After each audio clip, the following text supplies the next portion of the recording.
Admiral Keth stood on the command deck of his flagship, watching the stars through the massive viewing window.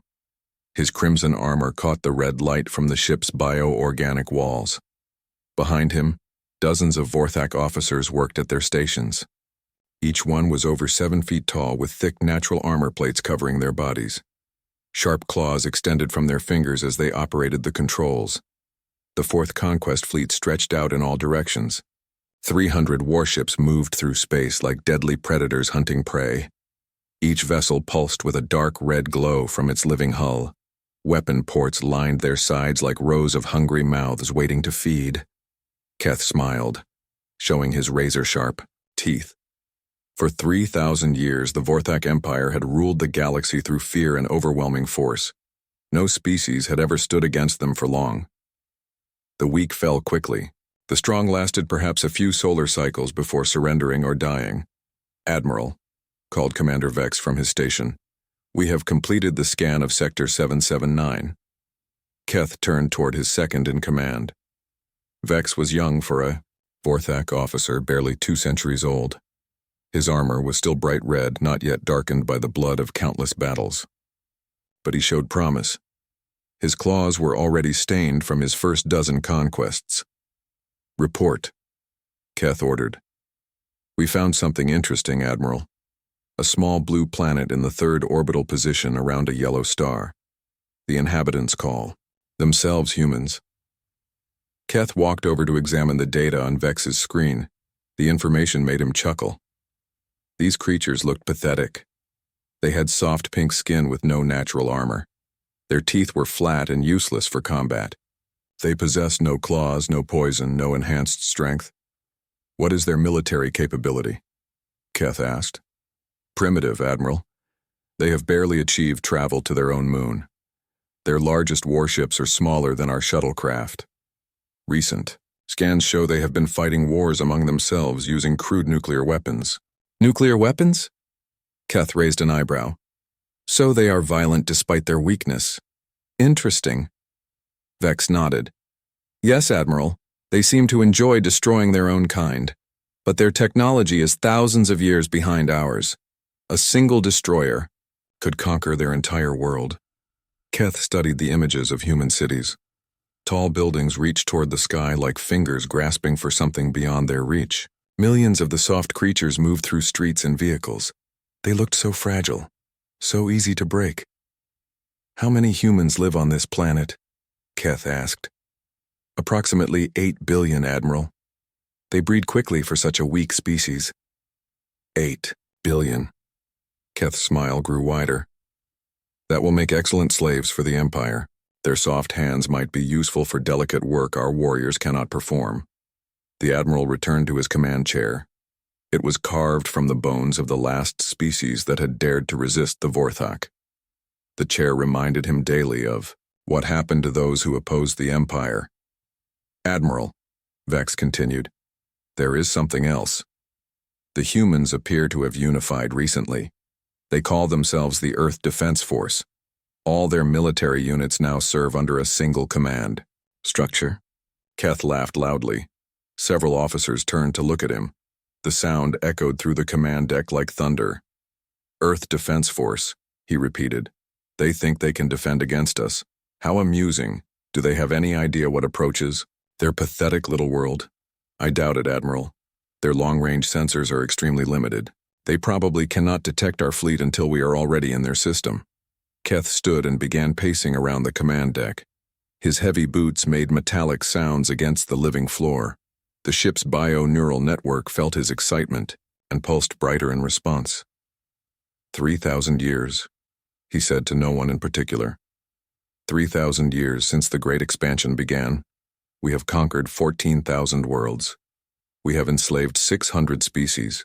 We have turned entire star systems into graveyards." The Admiral stopped in front of a wall display showing the Vorthak Empire. Red dots marked conquered worlds. They covered nearly half the galaxy like a spreading infection. "And in all that time," Keth continued, "no species has lasted more than 10 cycles against us. The Carillions fought bravely for 8 cycles before we cracked their moon in half. The Netherian collective tried to hide in the void between stars. We hunted them for 6 cycles before finding their last hideout. He turned back to face his officers. They all looked at him with admiration and fear. This was how it should be. Respect through strength, order through terror. But this species, Keth pointed at the image of Earth, this species thinks they can form a defense force against the Vorthak Empire. They do not understand what we are. They do not comprehend the power that comes toward them. Commander Vex stood at attention. What are your orders, Admiral? Keth considered his options. The standard approach had worked perfectly for 3 millennia. Send a single dreadnought to demonstrate Vorthak superiority. Demand immediate surrender. If they refused, destroy a few cities to show serious intent. Most species capitulated after seeing one of their major population centers turned to ash. If they still resisted, send a battle group to systematically destroy their military forces. Leave the survivors to consider their options. Fear was always more effective than death when it came to controlling new subjects. We will follow Protocol 7, Keth announced. Send the Dreadnought Bone Crusher to their system. Commander Vex will lead this mission. Vex's eyes brightened with excitement. Thank you for this honor, Admiral. Transmit the standard surrender. Demand. Give them 1 rotation to respond. If they refuse, destroy their largest military base. Leave the civilians alive. Dead slaves serve no purpose. Understood, Admiral. And if they surrender immediately? Keth's smile faded slightly. Then they are even weaker than they appear. Process them for slave evaluation and resource extraction. Their planet looks suitable for conversion to an agricultural world. The Admiral returned to his bone chair and activated the fleet communication system. His image appeared on every ship in the 4th Conquest Fleet. Warriors of the Empire. His voice boomed across 300 vessels. We have found our next conquest.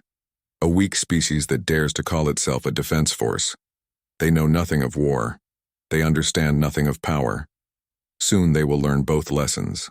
Cheers erupted from thousands of Vorthak throats. The sound traveled through space on communication channels, creating a chorus of anticipated violence. Keth ended the transmission and looked back at the image of Earth. Such a small blue marble spinning peacefully around its yellow star. The humans living there had no idea that their quiet existence was about to end. They could not imagine the storm that was coming for them. 1 more conquest, he whispered to himself. 1 more species to break and bend to our will. But deep, in his mind, something nagged at him. The humans had unified their military forces. That was unusual. Most species only came together when they already faced an external threat. How did these soft creatures know to prepare for war? Keth dismissed the thought. It did not matter. Unity meant nothing without strength. Organization was useless without power. The humans would learn this truth soon enough. Commander Vex began preparations for departure. The dreadnought Bone Crusher separated from the main fleet and started its journey toward the small blue world. Its massive engines left a trail of dark energy in space as it accelerated to attack speed. The conquest of Earth was about to begin. Captain Lee Do-hyun stood in the command center of Luna Base, staring at the massive alien ship that had just appeared near Earth's moon. The vessel was unlike anything humanity had ever imagined. It stretched nearly 3 kilometers long, its dark red hull pulsing with an evil glow. Weapon ports covered its surface like diseased wounds. "Sir," called Lieutenant Park from the communication station, "we are receiving a transmission from the alien vessel." "Put it on screen," Lee ordered. The main display flickered and showed a terrifying creature. It stood over 7 feet tall with thick armor plating covering its body. Sharp claws extended from its fingers. When it spoke, rows of razor teeth became visible in its mouth. "Primitive humans of Earth," the alien said in broken English. "I am Commander Vex of the Vorthak Empire. For 3,000 of your years we have ruled this galaxy. We have conquered 14,000 worlds. We have enslaved 600 species." Lee felt his blood turn cold. The creature's voice carried absolute confidence and barely contained violence. "You will surrender your planet immediately," Vex continued. "Submit to Vorthak rule and become our slaves. You have one rotation of your planet to decide. Refuse, and we will destroy your cities one by one until you beg for mercy." The transmission ended. Silence filled the command center. Everyone looked at Captain Lee, waiting for orders. But Lee was already reaching for the emergency communication link to Earth Defense Force headquarters. Minutes later, Admiral Park Minnie appeared on the secure channel. She was a small woman with sharp eyes and graying hair, but everyone in the Earth Defense Force knew she had the toughest mind in the military. "Captain Lee," she said calmly, "I assume you have seen our visitor." "Yes, Admiral. The alien commander demands our immediate surrender. He claims their empire has conquered thousands of worlds." Admiral Park nodded. "I have been reviewing our intelligence files on similar first contact scenarios throughout history. The alien follows a standard intimidation pattern. Send one large ship to frighten the natives into submission." "What are your orders, Admiral?" "We fight," Park said without hesitation. "Alert all fleet commanders, activate Strategy Gamma immediately." Lee frowned. Strategy Gamma was one of Admiral Park's more unusual battle plans. Most officers thought it was too risky to ever use in real combat.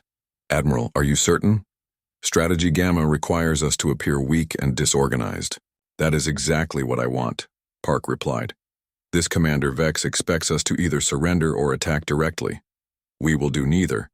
Instead, we will give him what he thinks he wants to see." Within hours, the Earth Defense Force put Strategy Gamma into motion.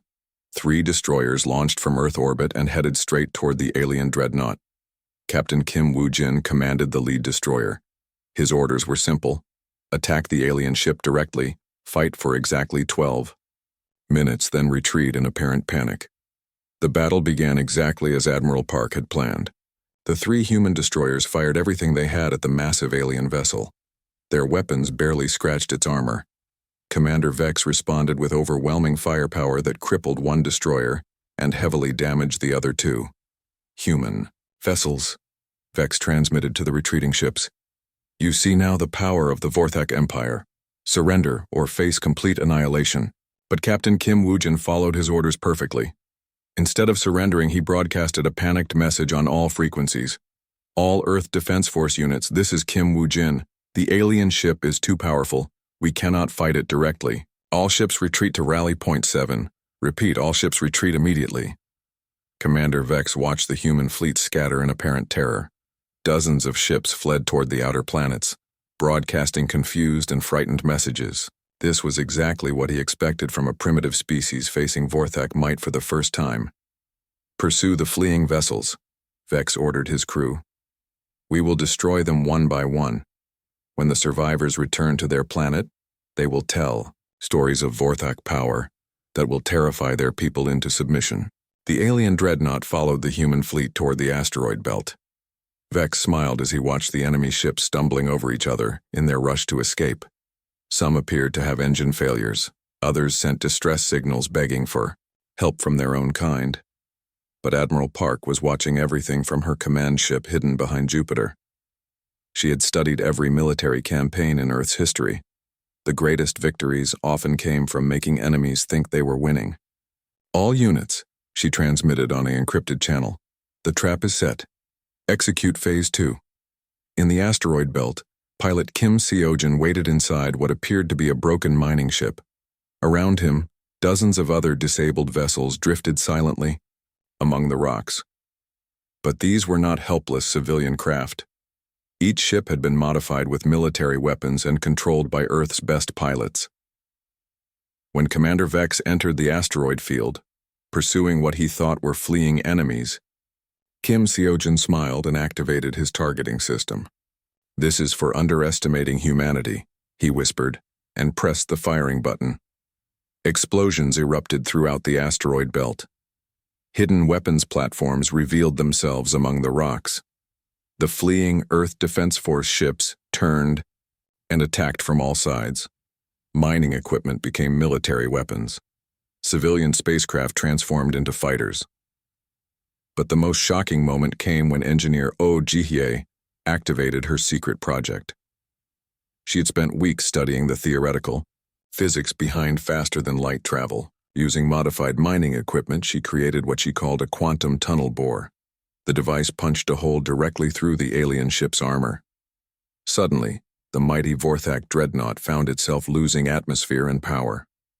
Emergency. Alarms screamed throughout the vessel. Impossible, Commander Vex snarled as his ship shuddered under the unexpected assault. These primitives cannot have such technology. But the evidence surrounded him. Human weapons that should not exist were tearing his ship apart. Tactics he had never encountered were overwhelming his defenses. The prey had become predators in the space of minutes. Vex managed to send one final transmission back to Admiral Keth before his ship exploded. The message contained all the battle data from the encounter. Admiral, Vex's dying words echoed across space. These humans are not what they appear to be. They fight with methods I have never seen. They turn weakness into strength. They make weapons from tools. Beware of them, Admiral. They are more dangerous than we understood. The massive alien dreadnought broke apart in a brilliant explosion that lit up the asteroid belt.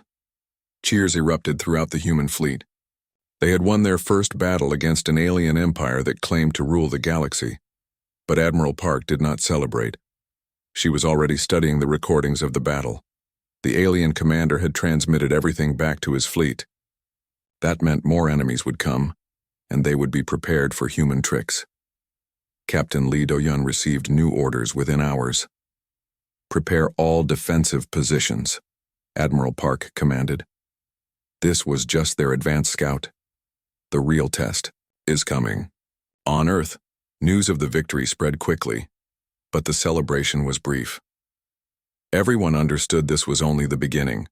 The alien empire would not accept defeat easily. They would return with more ships and better preparation. Dr. Nam Tae-ho began working immediately on the wreckage of the alien dreadnought. If humanity was going to survive what came next, they needed to understand their enemy's technology. More importantly, they needed to improve on it. The first battle was over. Humanity had won through surprise and clever tactics. But Commander Vex's final words carried a warning that chilled every military leader on Earth. The aliens were learning about human capabilities. Next time, they would be ready. The war for Earth's survival had only just begun. Admiral Keth stared at the battle recordings from Commander Vex's final transmission. He had watched the footage 17 times, and each viewing made him more uncomfortable. The humans had destroyed a Vorthak dreadnought using tactics he had never seen before. This makes no sense, growled General Thak from across the command table. How can such primitive creatures defeat our technology? Keth paused the recording at the moment when the human mining ship revealed hidden weapons. They did not defeat our technology, General. They defeated our expectations. What do you mean, Admiral? We assumed they would fight like every other species we have conquered. Direct assault, traditional formations, predictable responses to superior firepower. Instead, they used deception, improvisation, and weapons we did not recognize as threats. General Thak slammed his clawed fist on the table. They got lucky. Nothing more. Send the 7th Battle Group and crush them properly this time. Keth considered this option. The 7th Battle Group contained 50 warships that had conquered entire star systems. Surely that would be enough to handle one primitive planet. Very well, Keth agreed. But we will not underestimate them again. Full battle preparations, deep scans of their system before we attack, and we monitor their communications to learn their plans. While the Vorthak prepared their massive fleet, something extraordinary was happening on Earth. The human response was unlike anything in galactic history. Instead of building traditional defenses, they began what Captain Yu Hana called evolutionary warfare. Dr. Nam Tae-ho led a team of engineers working around the clock on the wreckage of the alien dreadnought. Within days, they understood the basic principles behind Vorthak technology, but humanity did not simply copy what they found. Look at this, Dr. Nam called to his team, pointing at a piece of alien equipment.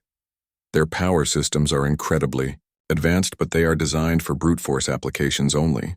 We can modify this to be more efficient and flexible. Engineer Bae Soo-young studied the alien weapon systems.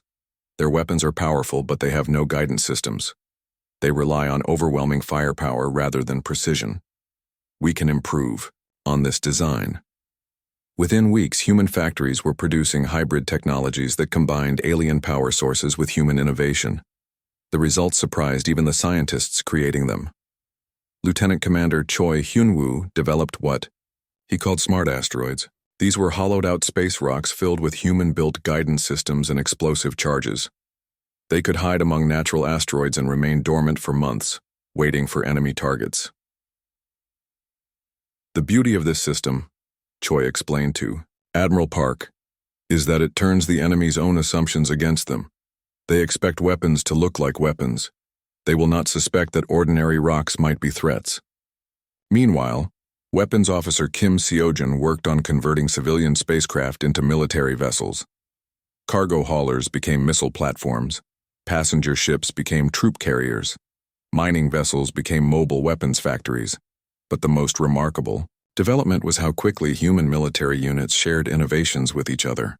Unlike the rigid Vorthak hierarchy, human commanders adapted new tactics in real time and passed them to other units immediately.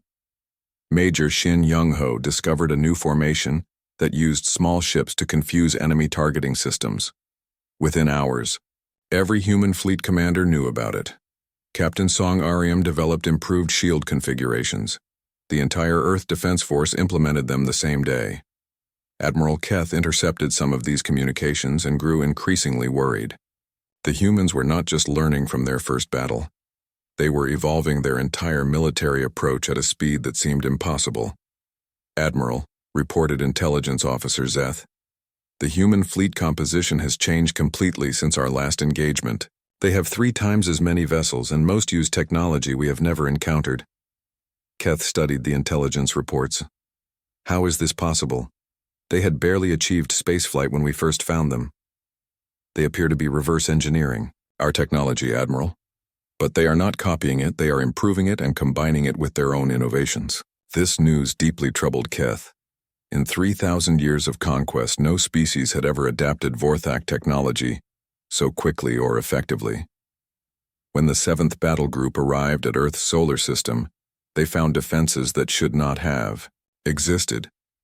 Satellites orbited every major planet.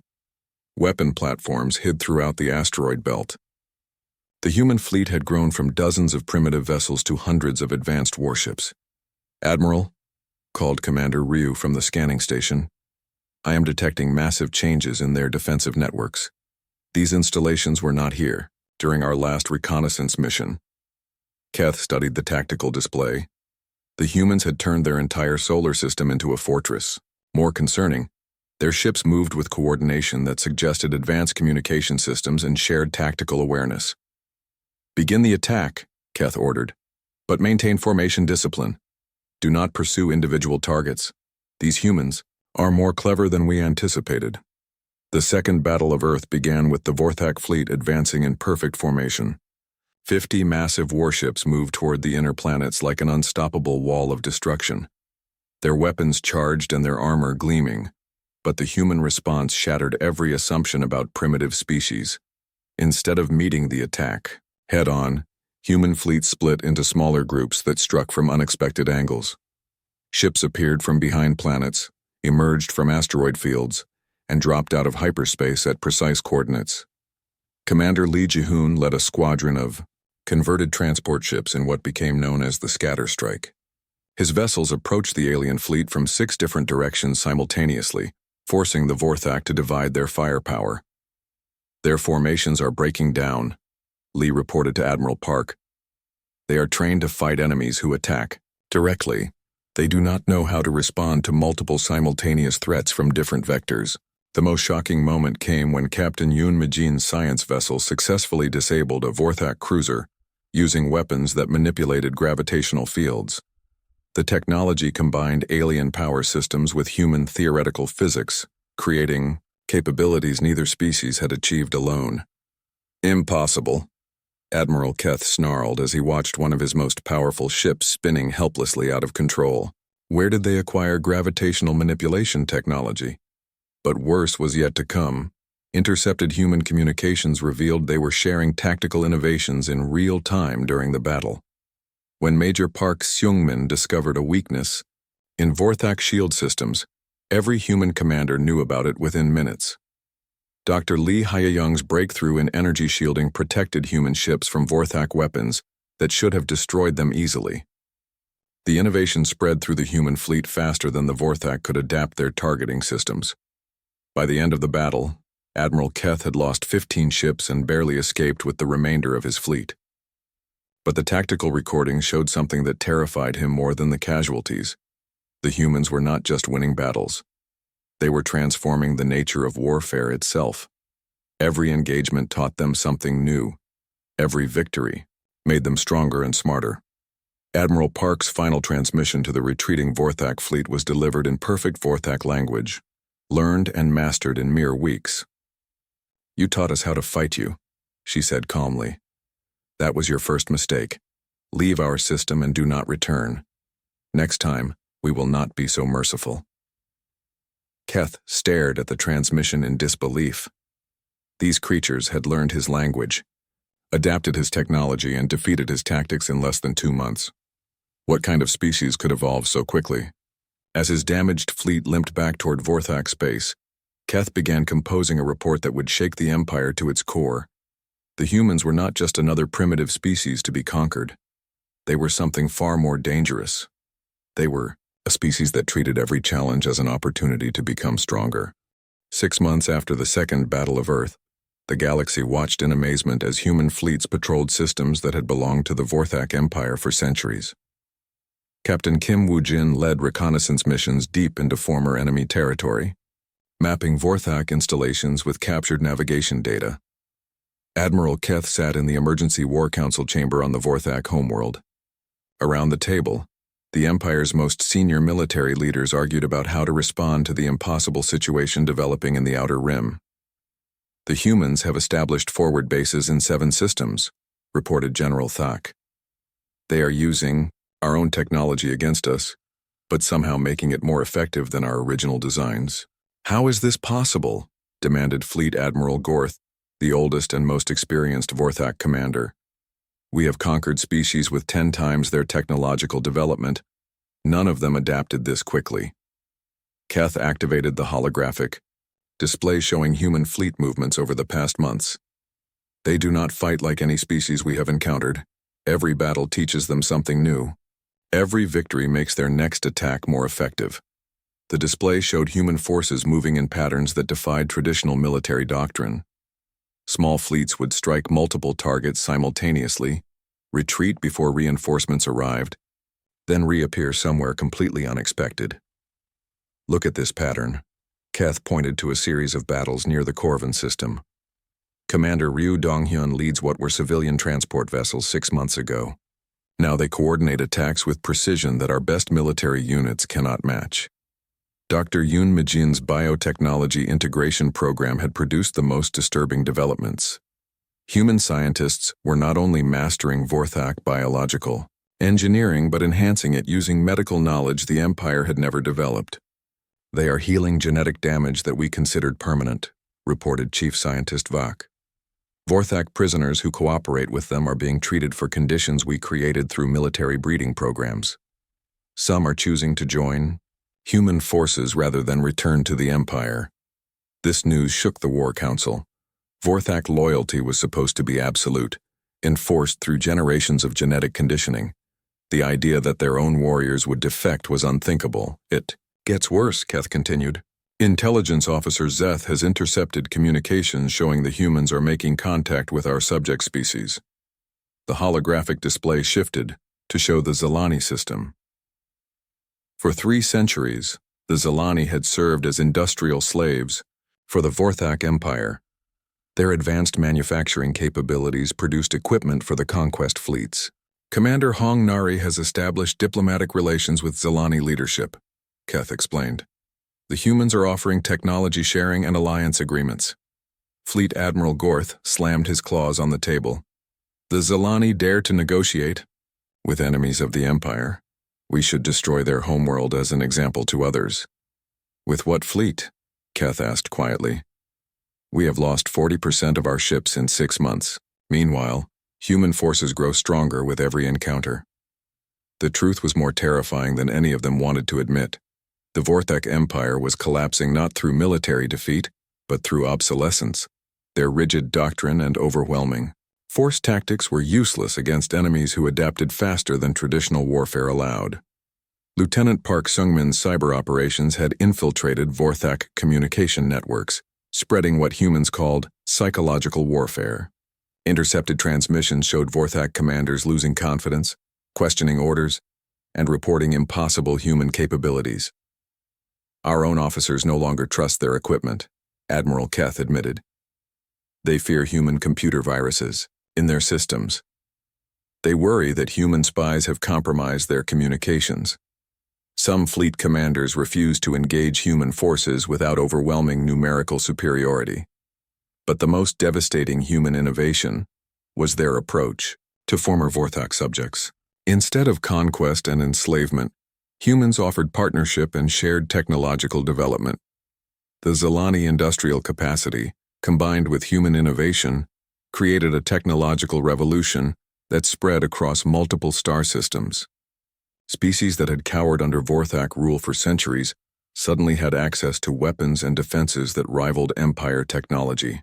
17 subject species have declared independence in the past month, reported intelligence officer Zeth. They are using human-supplied technology to defend themselves. Our garrison forces are outnumbered and outgunned. General Thak stood angrily. Then we use the final protocol. Deploy the planet-killer weapons. Destroy their worlds as examples to others.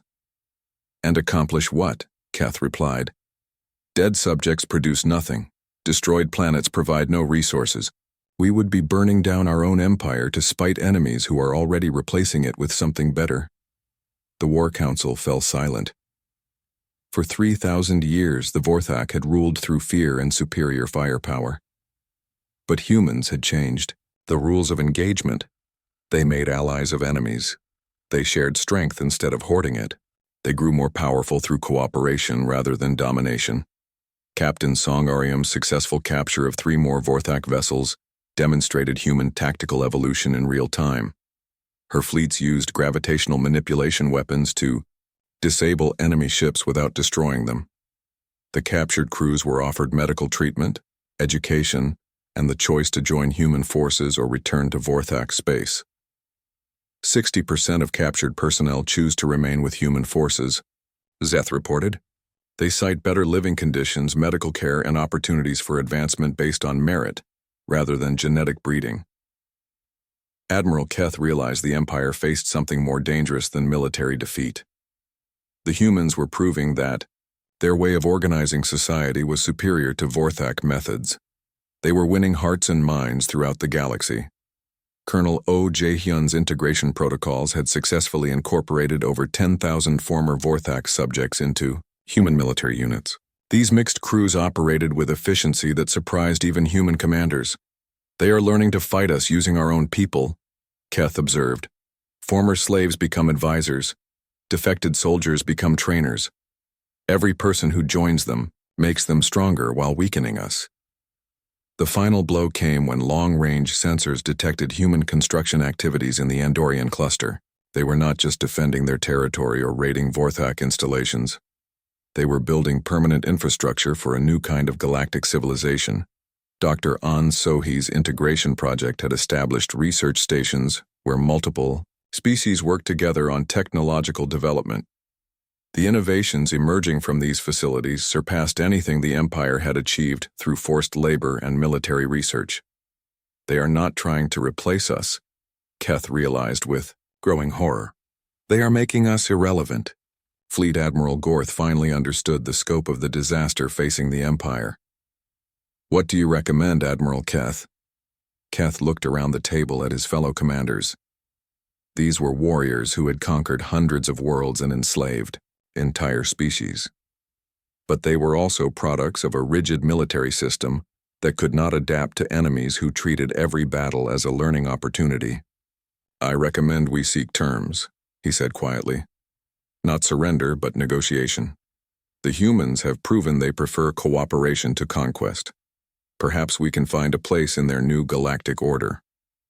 You speak of negotiating with primitives, General. Thak snarled. I speak of negotiating with a species that has defeated us in every significant engagement for 6 months, Keth replied. A species that grows stronger while we grow weaker. A species that is building the future while we cling to the past. The War Council ended without agreement. Some commanders wanted to continue fighting. Others supported negotiation. But all of them understood that the galaxy was changing in ways the Vorthak Empire could not control or reverse. Admiral Park's latest transmission to Vorthak High Command had been simple and direct. Your empire ruled through fear and violence for 3,000 years. We offer something better: cooperation, growth, and shared prosperity. Join us voluntarily or become irrelevant by choice. Keth stared out at the stars from his quarters that night. Somewhere among those points of light, human fleets were patrolling systems that had never known freedom from Vorthak rule. Former slaves were working alongside former masters to build technologies that would reshape galactic civilization. The war was not over, but its outcome was no longer in doubt. The humans had not just defeated the Vorthak Empire militarily, they had made it obsolete, and that was a far more complete victory than any conquest could achieve. 1 year after first contact, Admiral Keth walked through the corridors of his flagship knowing it might be his final voyage as commander of the 4th Conquest Fleet. The empire that had ruled the galaxy for 3 millennia was crumbling, and human influence spread further each day. Captain Kim Woojin's reconnaissance missions had mapped every major Vorthak installation within 50 light-years of Earth. But more importantly, his diplomatic teams had made contact with dozens of species that had suffered under Vorthak rule for centuries. Admiral, reported Commander Zex from the communication station, we are receiving surrender requests from 7 more garrison commanders in the Outer Rim territories. Keth nodded grimly. This had become a daily occurrence. Vorthak commanders, isolated in distant systems, were choosing to negotiate with human forces rather than fight hopeless battles against superior technology and tactics. The transformation of galactic power had accelerated beyond anyone's predictions. Dr. Yoon Mijin's biotechnology integration program had not only healed genetic damage from Vorthak breeding programs, but enhanced the natural abilities of multiple species in ways the Empire had never imagined possible. The humans are not conquering our territories, Keth observed to his remaining officers. They are liberating them, and every liberated system makes them stronger while weakening us further. Lieutenant Park Sungman's cyber warfare operations had evolved into something far more sophisticated than simple computer attacks. Human information networks now connected dozens of star systems, allowing instantaneous communication and coordination across vast distances. Former Vorthak subjects shared knowledge, resources, and innovations through human-established networks. The Zilani's manufacturing expertise combined with human creativity produced technologies that surpassed anything the Empire had developed through forced research. Intelligence reports show the humans have established permanent research stations in 37 systems. Zex continued. Each station involves cooperation between multiple species working on joint technological development.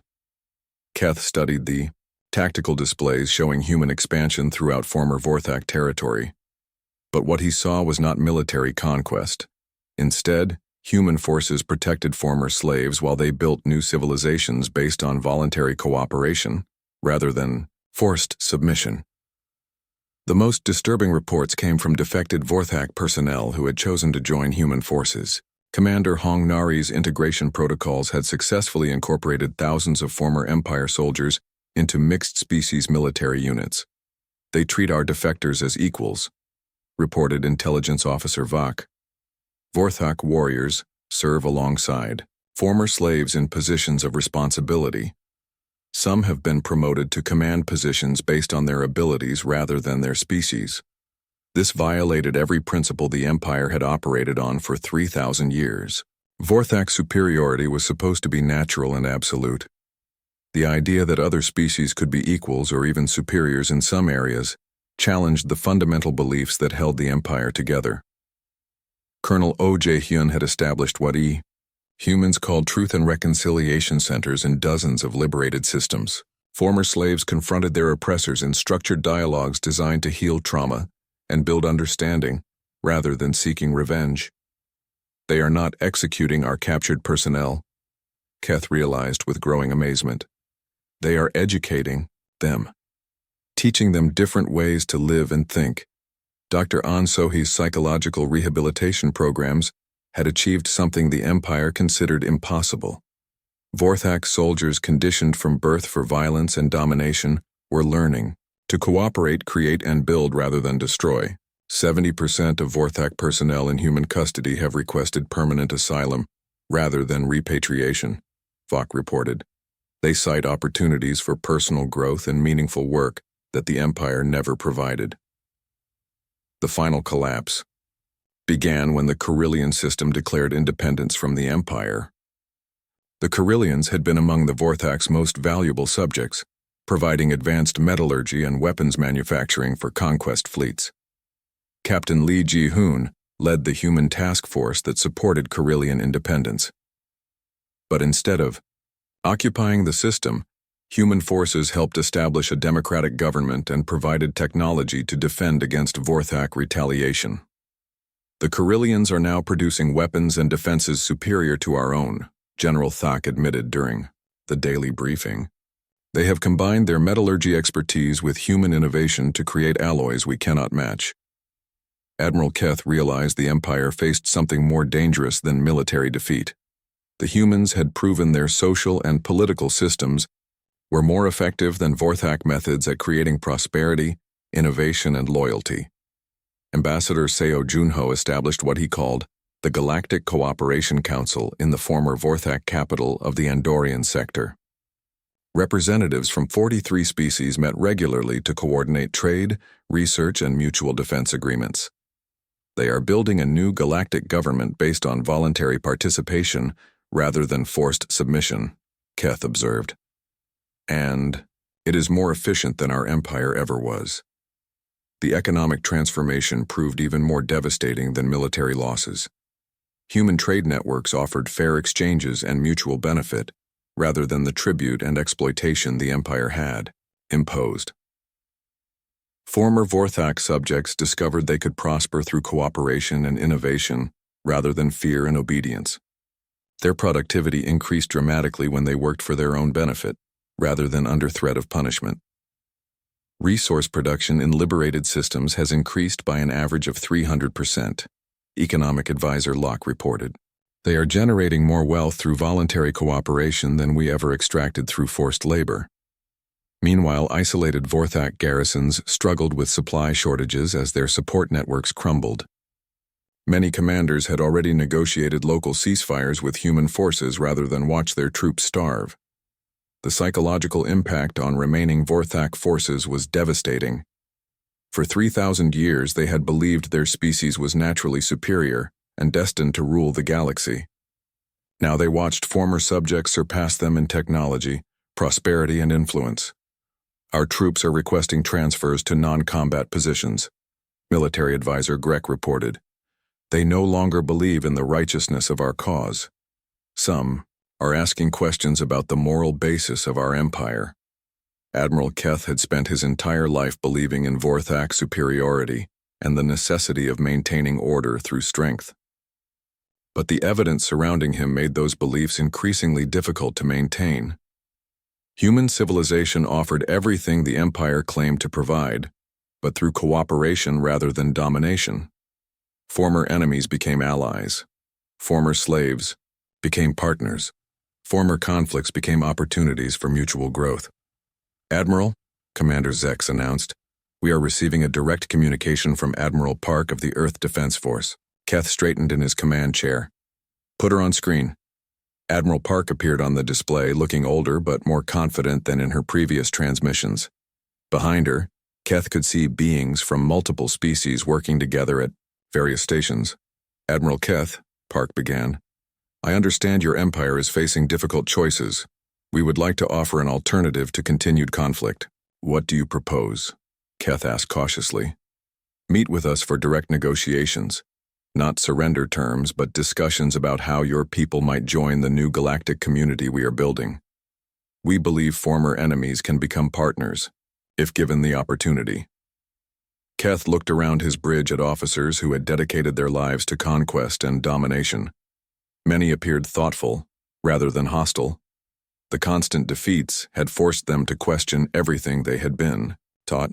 "You would negotiate with us as equals?" Keth asked. "We would negotiate with you as fellow sentient beings seeking a better future for your people," Park replied. "The choice is yours, Admiral.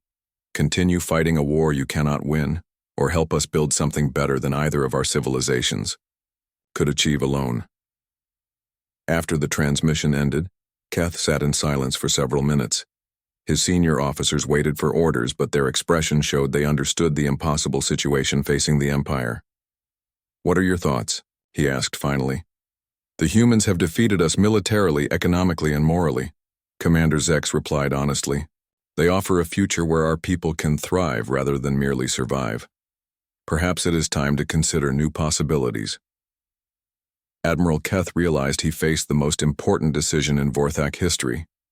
He could continue fighting for an empire that was already dead, or help his people find their place in a new galactic civilization based on cooperation rather than conquest. The teacher had indeed become the student. Now he had to decide whether to embrace the lesson or reject it at the cost of his people's future. 2 years after first contact, Admiral Park Mini stood in the observation deck of the new Galactic Cooperation Station, watching construction crews from dozens of species working together to complete the galaxy's first interspecies research facility. The transformation had been more complete and faster than anyone had imagined possible. The former Vorthak Empire was gone, not destroyed but evolved into something unrecognizable. Admiral Keth, no longer bearing military rank, served as a cultural advisor helping other former Vorthak territories integrate into the growing galactic community. Admiral Park called Ambassador Seo Junho as he approached with a datapad containing the daily integration reports. "The Zalani delegation has formally requested membership in the Galactic Cooperation Council. That brings our membership to 68 species." Park nodded with satisfaction. The council had grown from a desperate alliance of former Vorthak subjects into the galaxy's primary governing body. Representatives from each member species worked together on everything, from trade agreements to scientific research to conflict resolution. "Any resistance from former Empire loyalists?" Park asked. "Minimal," SEO replied. "Most remaining Vorthak commanders have accepted Colonel O's integration offers. The few who refuse are isolated in distant systems with no support networks. They pose no significant threat to galactic stability." Dr. An Sohi's integration programs had achieved remarkable success with former Vorthak personnel. Over 90% had chosen to remain in human-allied space rather than attempt to rebuild the old empire. Many discovered talents and interests they never knew they possessed when freed from rigid military hierarchies. "The psychological transformation has been extraordinary," Dr. An reported during the weekly council meeting. "Former warriors are becoming teachers, engineers, artists, and diplomats. When given choices beyond violence and domination, most Vorthak individuals thrive in peaceful occupations."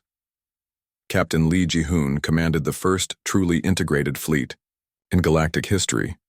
His crews included humans, former Vorthak, Zalani, Carillions, and representatives from 20 other species. The diversity of perspectives and skills made his forces more effective than any single species military unit.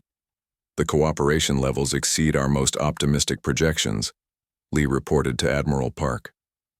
"Different species contribute unique capabilities that complement each other perfectly.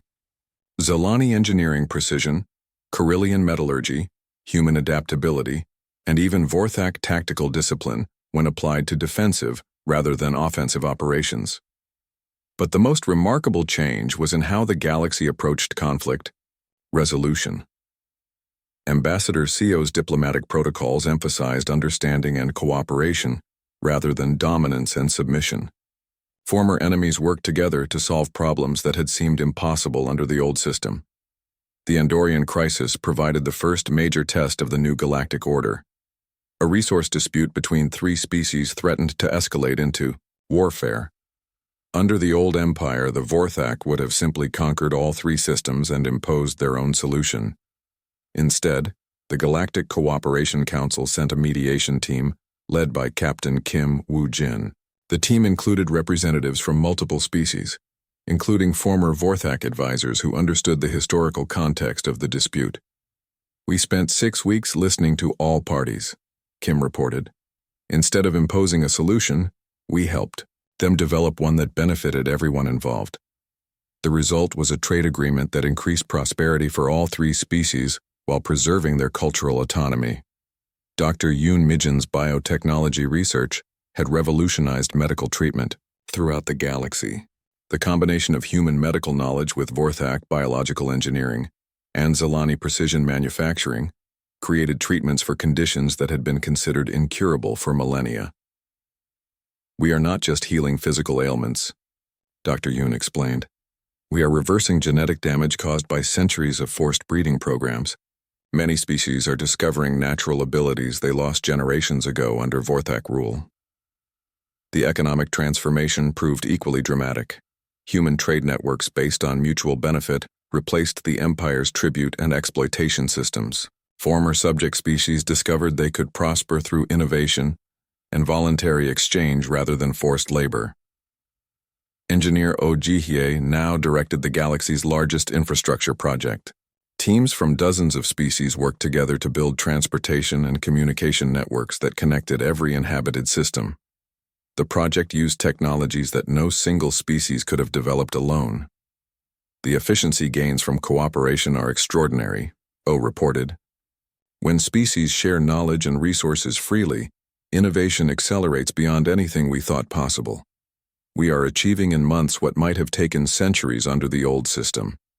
Major Shin Young-ho had evolved from a military tactician into something the galaxy had never seen before: a conflict prevention specialist. His team studied emerging tensions and deployed diplomatic and economic solutions before violence could develop. "Prevention is more effective than victory," Shin observed. "When people have opportunities for education, prosperity, and meaningful work, they rarely choose violence. The old empire created the conditions that made war inevitable. We create conditions that make peace profitable." The personal transformation of Admiral Keth exemplified the broader changes throughout former Vorthak space. Once the Empire's most feared military commander, he now worked to help his former subordinates find new purposes in a galaxy that valued creation over destruction. "I spent centuries believing strength meant the ability to dominate others," Keth reflected during a recorded interview for the Galactic Historical Archives. "The humans taught me that true strength means lifting others up rather than crushing them down." Keth's integration had not been easy. Years of conditioning for violence and dominance could not be erased overnight.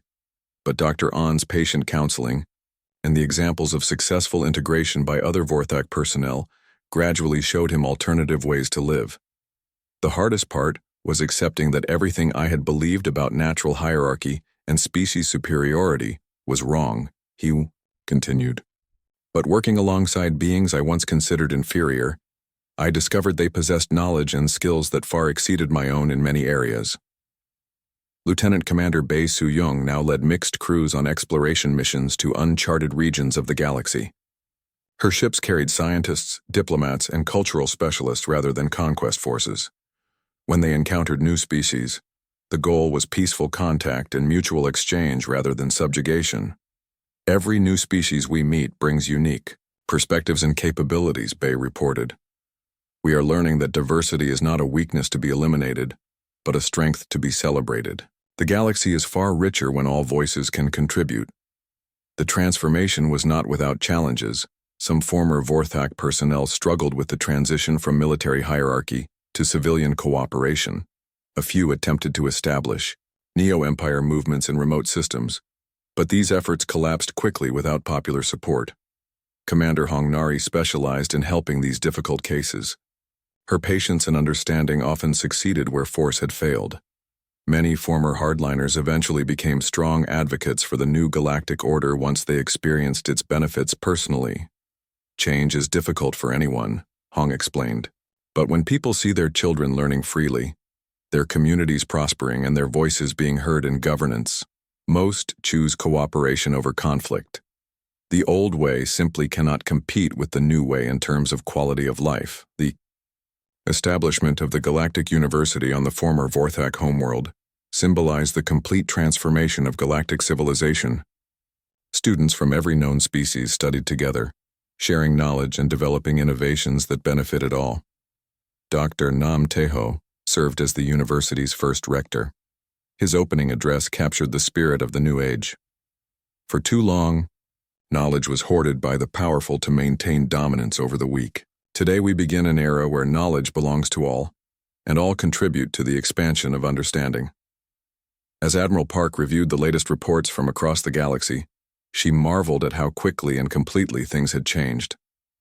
The Vorthak Empire had ruled through fear for 3,000 years, yet it had collapsed and been replaced in less than 24 months. The difference, she explained to a gathering of new council members, was not superior military technology or better tactics. The difference was recognizing that cooperation produces better results than domination. When people work together voluntarily, they achieve things that no amount of force can compel. Captain Song Arium had become the galaxy's leading expert on post-conflict reconstruction. Her methods were studied throughout the galaxy as the standard for transforming former battlefields into prosperous communities.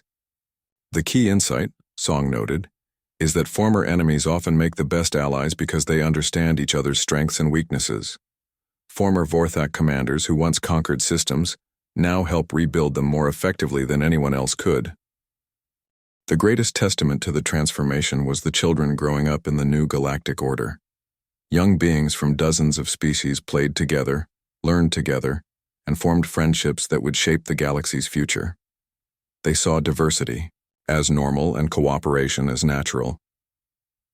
These children will never know a galaxy ruled by fear and domination, observed Captain Choi Hyunwoo, who now directed youth education programs. For them, working together across species lines will be as natural as breathing. They are the future we fought to create. Admiral Park's final log entry as commander of Earth Defense Forces reflected on the journey from first contact to galactic transformation. We set out to defend Earth from alien conquest. Instead, we discovered that the greatest victory is not defeating enemies but helping them become friends. The Vorthak claimed to be the deadliest species in the galaxy. They were wrong. The deadliest thing in the galaxy is not the ability to destroy, but the power to transform destruction into creation, enemies into allies, and fear into hope. As she prepared to transition to her new role as Earth's representative to the Galactic Cooperation Council, Park looked out at the stars with optimism rather than apprehension. Somewhere among those points of light, former enemies worked together to build a better future for all. The apex predators were gone. In their place, a community of equals reached toward the stars together, proving that cooperation would always triumph over domination in the end. The galaxy had learned humanity's greatest lesson, that true strength comes not from the power to destroy, but from the wisdom to build something better than what came before.